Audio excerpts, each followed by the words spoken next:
Okay, so now we're going to create the low poly from the base model. So what we can do is we can go ahead and unhide everything, can hide the high poly as we're not going to need that anymore. Not just for now anyway. And then we can go ahead and use the base model, duplicate that and say low poly. Cool. So this is essentially all we're going to need. There is a few things that we can do in terms of optimization to get this so that it has a bit less polys, but there aren't much here anyway, so we don't have to worry about that too much. And you just also need to consider when making low polys the distance that you're going to be viewing this asset from. So if I give it a dark background, most of the time in the game or in your cinematic, it's going to be viewed at about this distance. We're going to have a close-up where you get to about here, but I think the geometry that we've got for that currently is good enough, and the bake's going to add the smoothness to the edges, and it will take away some of the issues that you might feel that you have with the low density polygons.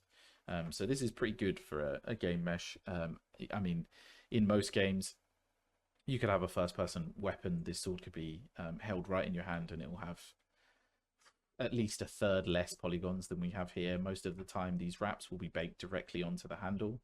But because we're making a cinematic, I think it would be nice for us to actually bake these little wrap details and to have it as actual geometry. So this is a bit higher than it would need to be, but not by much. So one thing that we didn't pull over was the edit that we made to this piece here. So we're going to need to scale that in as well, just so it matches the high poly. Okay, cool. So let's just start by looking at what we need to do to each piece to make sure that it would work as the low poly. The base of the blade, we need to do nothing to. That's fine as is. The guard, we need to do nothing to. That indent that was made under here won't be visible really for us. It was kind of a little addition to make it feel a bit more technically correct in case someone did look under it. And also what will happen is that indent will get baked onto this piece of geometry. So you'll see this as like you'll see the edge and then you'll see a darkened shadow inside. So you'll get the illusion of that really existing on the geometry. These pieces here, what we can do is we can weld these two together. I think that would be a good idea. And then there's maybe a few things we can do for optimization here, but these pieces will stay exactly the same.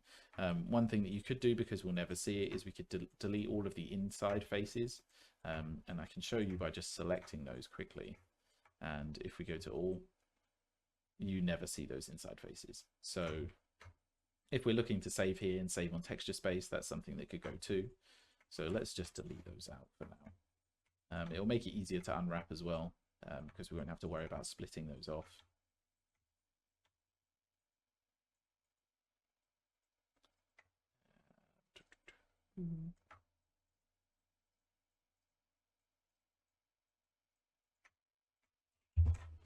Okay, that's those deleted. And then we also just need to make that change to these little bits that we're poking out. So we fixed them in the high poly, but just need to make sure that that change is passed through. Otherwise, the bake will be offset from each other and it won't look as good as it could do. Okay. So the other thing we said we'd do is, and the handle, we're also never going to see these polys at the top. Delete those. And delete all of those. Okay. Then let's just extrude that inwards.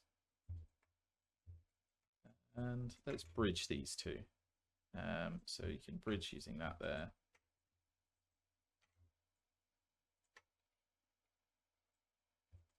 Cool. I find that the bridge tool in Maya works better if you bridge one piece first and then bridge all of the rest of the loop. Yeah, it seems to work better that way. Sometimes you can get some strange results. So that's that. That's all of our low poly here. And then what we can do is, as we progress through the low poly, we can just give it a new material so that we can tell which bits that we've done. as we unwrap it. So I'm going to try and reorganize this window so that I can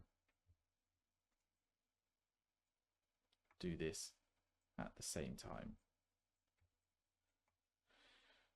So generally, the easiest way to unwrap these hard surface things is to just use the automatic unwrap and then sew bits back together. That's generally the easiest way to do things in hard surface. So let's get going with that.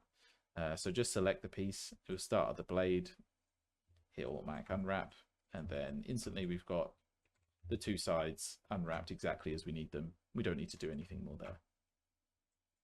The next piece we'll move on to is this one. That's those automatically unwrapped. Perfect.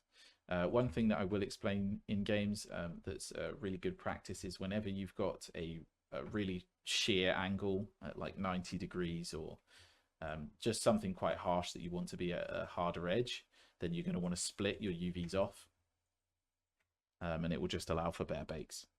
So if it's a soft edge, try and keep the UVs together. If it's a hard edge, then just split them off onto their own UV islands. Okay, so that's that bit done.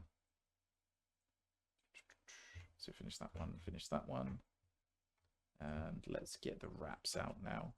So we're just going to auto UV those, and then because we don't have an inside, you can literally just select all of them and then sew them all together like so. We will need to do, get to that in a second, and then just unfold them. It's using the wrong unfold. So you want to use unfold 3D, which unfolds them in 3D, and then you get them all unwrapped. And then we're going to want to add split.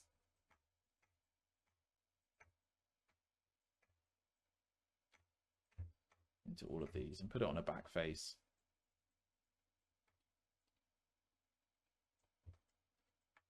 So you get a nice seam in the back where no one will see it. And now these have all been unwrapped. We'll organize those later on, but that's fine for the moment. Let's get unwrapping this one too.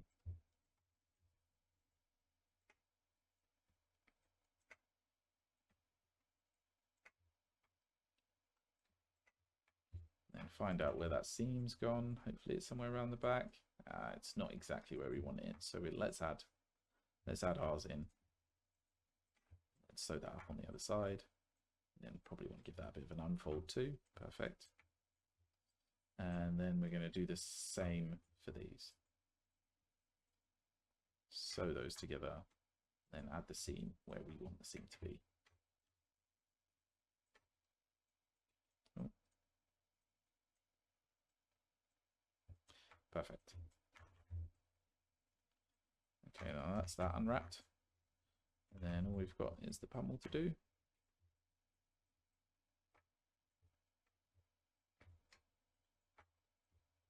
So this one's going to be a bit more difficult. Not crazy intense though. You can find all of the sections that you want to be sat together.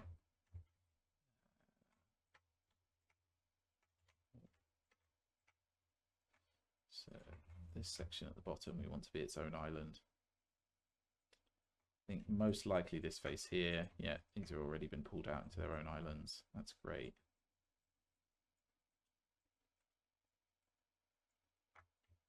These pieces are their own too.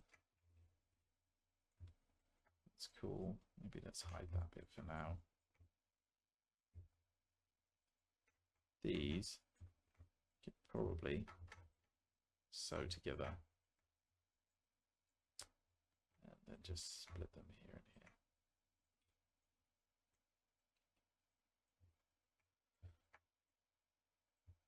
And the rest of this looks like it might be nice welded as one face.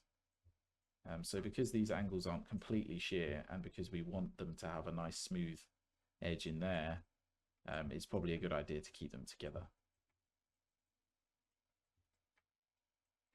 But experiment with it. If you find that you're going to get a better bake splitting this bit off, then do that. You can always go backwards and forwards and just say to yourself, yeah, I want this edge to be a bit harder. So in the bake, the best thing to do would be to split just this front section off as well onto its own UV island. But I think for now, this will be fine. And then all we're going to want to do is just throw an unfold on that as well, just to make sure that it's all good. And then last thing to unwrap is this. Let's get those edges on there. We can soften those and let the bake do that.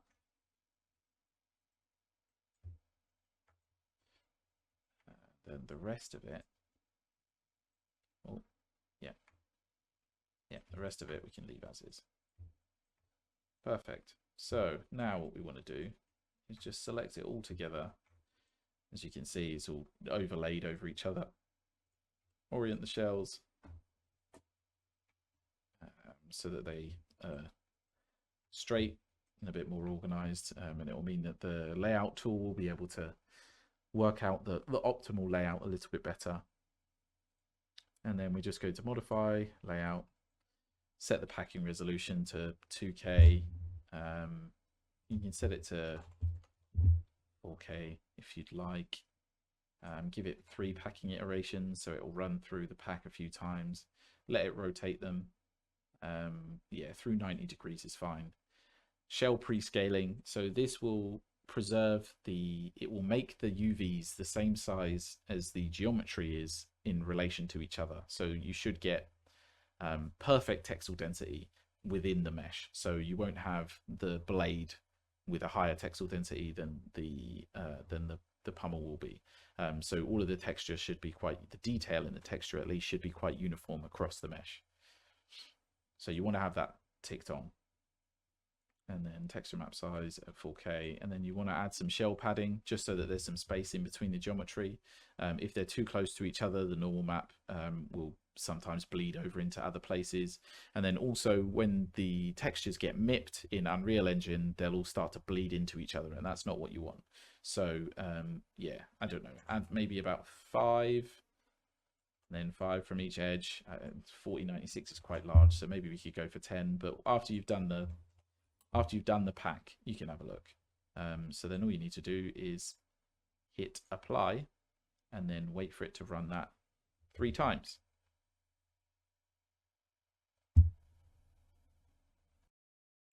Okay, so here's what the UV pack tool, the layout tool, sorry, gave me. And I'd say the UV shells are still way too close to each other. So we're going to need to do that again, but increase the padding in between the geometries, just to allow for when things mip so that the bits won't bleed over into other bits. Another thing that you'll notice is that the UV square is here. So we've got about three rows here of empty space. In the industry, that's a big no-no, just because textures are like gold dust, and you want to try and maximize what's in them as much as possible. So at this point, what you would do is find another asset that you need to make and add that into the same texture sheet. Something obviously that would be used in the same area and is in the same theme as the thing that you have. Otherwise, you've got 2 textures tied, 2 objects tied to the same textures. It would need to be something that makes sense. But you're always trying to maximize what it is that you're doing on a texture sheet. So whether it would be that you'd add some extra trim here, so for some trim sheet stuff, or I don't know, another piece of geometry that's similar to this one. So it could be like a knife or something. You'd model and then bake that into the same texture sheet. What we can do today, really, well, what we'll need to do first is just to relay it out using larger padding. So I'm going to go for 30 now. I already put that number in. I think it was 10 before, so try 30 now, or maybe what we'll do is go for 40. And then we'll see what space we get left with them. Just had one thing selected. So it's at 40, yeah. We'll hit that layout button. What happened there? Let's select everything. and run it again. There we go. I think it's doing it properly this time. Not sure what happened there. I think I maybe had something accidentally selected. So it's going to pack the UV shells again. What we're hoping for is, because I've increased the padding in between them, it should take up more space here, and then that will leave us with not having the concern of having space left over. The other thing that we could do if you have too much space left over is to decide which bits are going to get more attention or more view by the player, and then you could scale those up. That's something that you don't really want to do, because then the texel density across the asset is wrong. So yeah, I don't know, the blade will have less detail than something else. So that's a bit better. I think that's probably something we can live with. We've lost about 2 rows here. As I say, in normal production, what you would do is find another asset like a knife or something, like I don't know, a jewel that the knight is wearing, and you would have that baked into the top.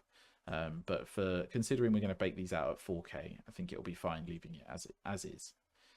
So yeah, that's the UVs done for the model.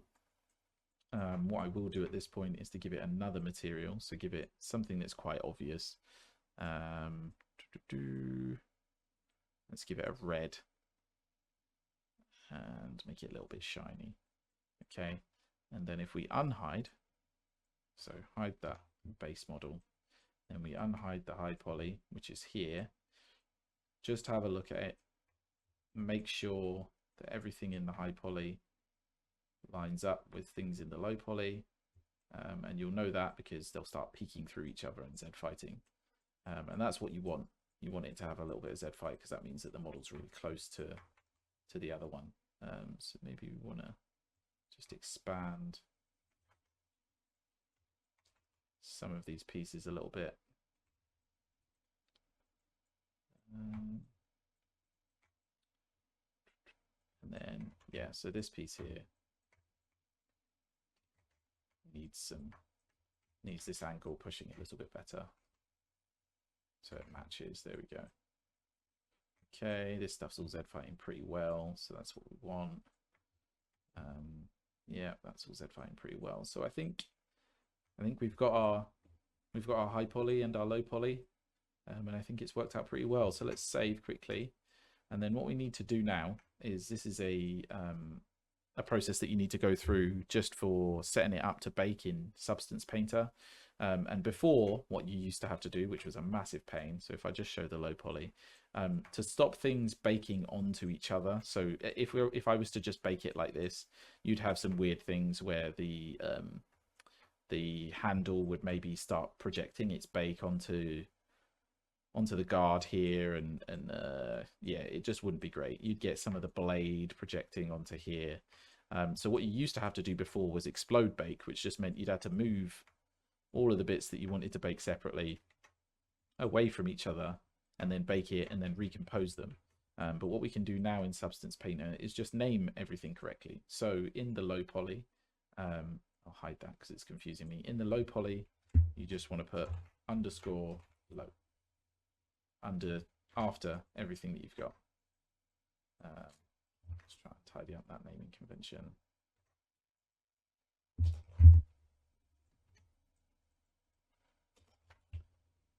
So you want to put underscore low. Perfect. And then in your high poly, you want to do the same, but do underscore high.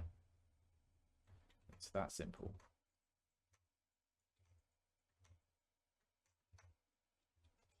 But the names must be exactly the same, otherwise they won't bake to each other.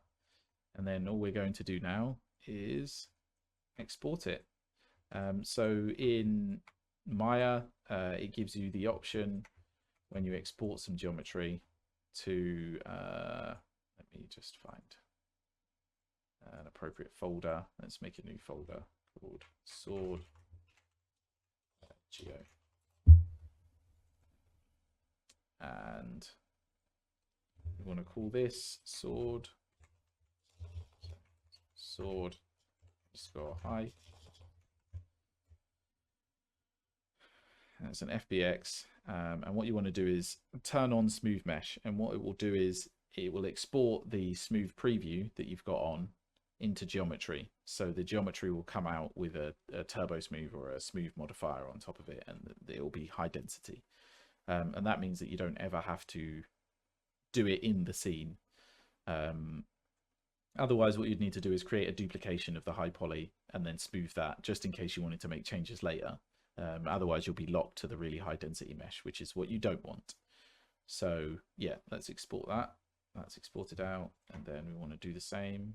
The low poly, just make sure the UVs are great. That's fine. Export selection and call it sword low instead of sword lie. And there you have it. That's the modeling workflow to bake from a high to low poly. What we're going to do now is, oh, one other thing, sorry. I've left the material name as Blinn. We want to name that, so let's just name it sword. And then re-export that because Substance will use that as the material name. Okay, cool. So I think, yeah, what we want to do now is really just bring everything through into Substance and start to bake it and then texture it. But for the modeling, that's everything done.